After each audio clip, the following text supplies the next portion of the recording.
William Shatner, the one and only Captain James T. Kirk, has treated me like crap as long as I've known him. I first met William Shatner on the set of Star Trek V back in 1988. I was 16 and had been working on Next Generation for 2 years at the time. We were enjoying some success with our show, and I was very proud of the work I was doing.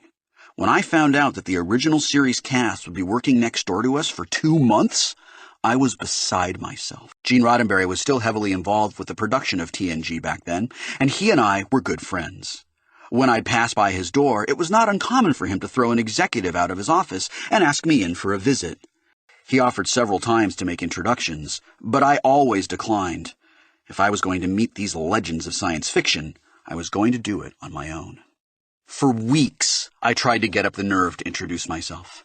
When I would walk from the stage to my dressing room or schoolroom, I would do it slowly, looking at their stage door, hoping to catch a glimpse of Mr. Spock or Dr. McCoy or even the legendary Captain Kirk. The few times they did appear, though, I could never find the courage to approach them. This went on for about 6 weeks. Word got around our set that I was too chicken to introduce myself to the original series actors. It became something of a joke, and the crew began to give me some good-natured ribbing about my reluctance. They couldn't understand why I was so intimidated by these actors. My face was splashed across the cover of every teen magazine in print. Why was I so intimidated? I was a 16-year-old geek with a chance to meet the big three from Star Trek. You do the math.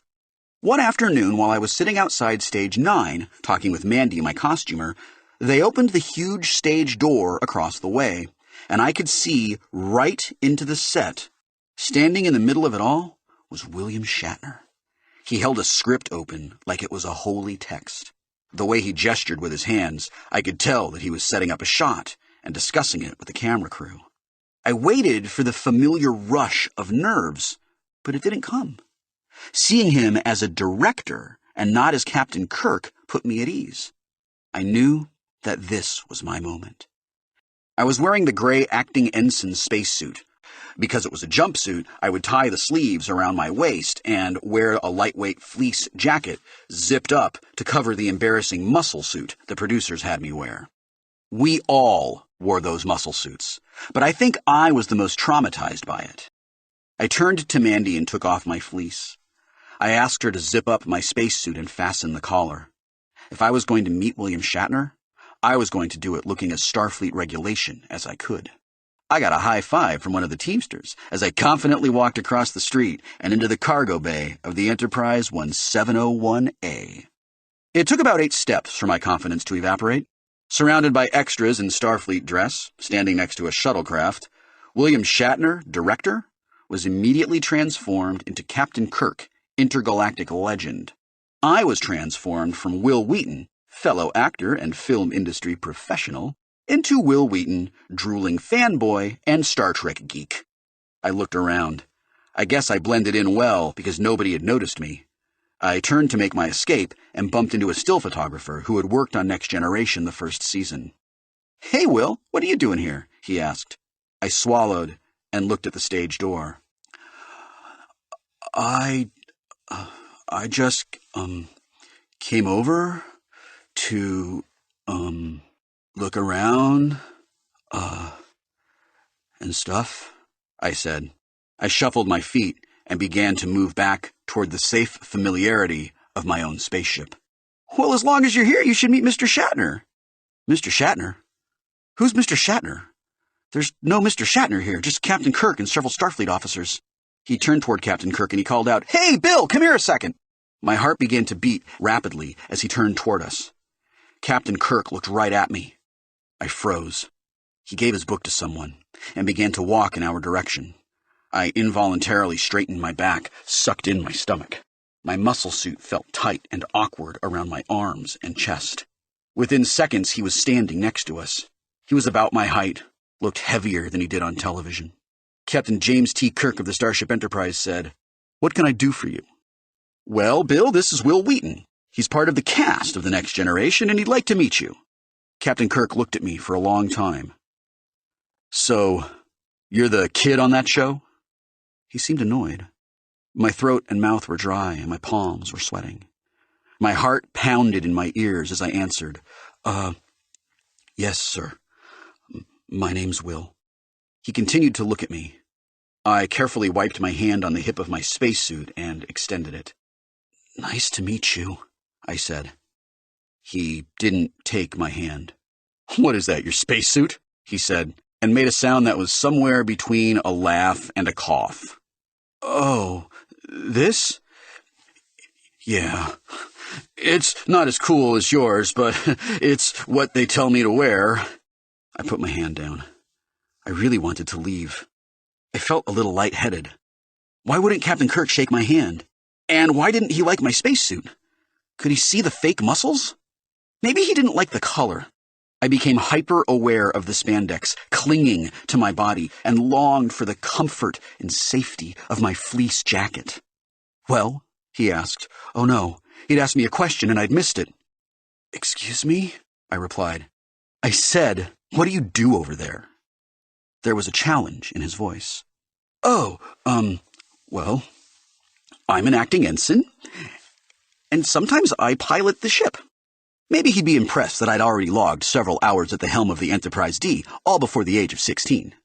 Well, I'd never let a kid come onto my bridge, he said, and walked away. Captain James Tiberius Kirk of the Starship Enterprise 1701 and Enterprise 1701A, the only person in Starfleet to ever defeat the Kobayashi Maru, the man behind the Corbomite maneuver, the man who took the Enterprise to the Genesis planet to return Spock's Katra, the man who I had admired since I was 8 years old, was immediately transformed into William fucking Shatner. I bit my lip and turned to say goodbye to the still photographer who had made the introduction, but he had vanished as well. I walked back to my own stage with my head down, avoiding eye contact the entire way. When I got to the entrance, I found Mandy and asked her to unzip my costume so I could put my fleece back on. Did you get to meet William Shatner? Yeah. I didn't want to let on that I was upset. What's wrong? She asked as she handed me my fleece jacket. Well, I hesitated. Saying it out loud would make it real. He was a dick to me. Her eyes widened and she gasped. What? Why? What happened? I fought back tears and recounted our introduction. What an asshole, she said.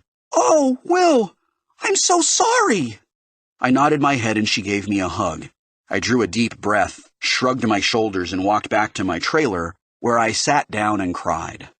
I had spent weeks getting up the courage to meet this man, and in less than 5 minutes, he had insulted and humiliated me.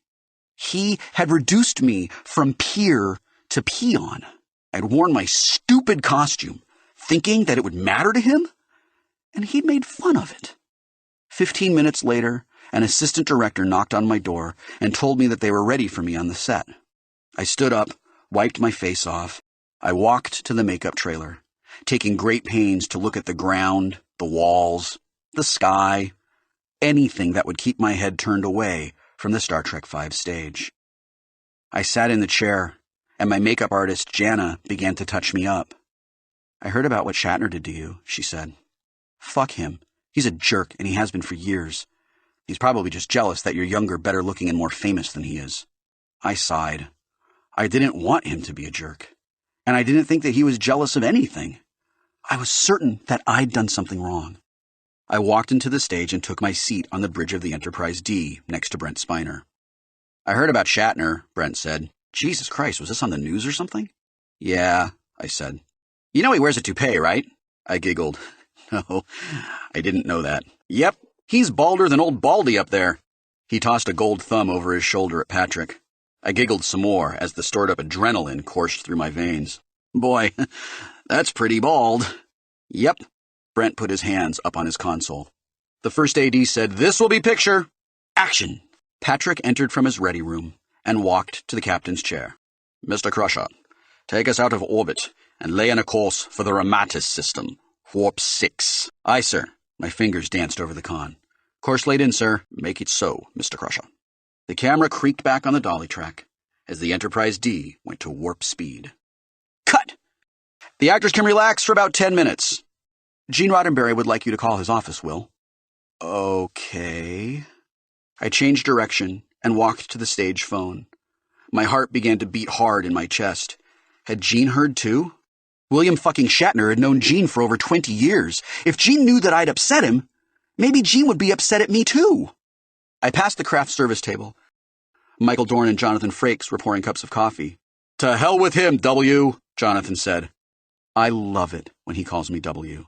To hell with who? Michael asked. Shatner shit all over the teen idol, Jonathan told him.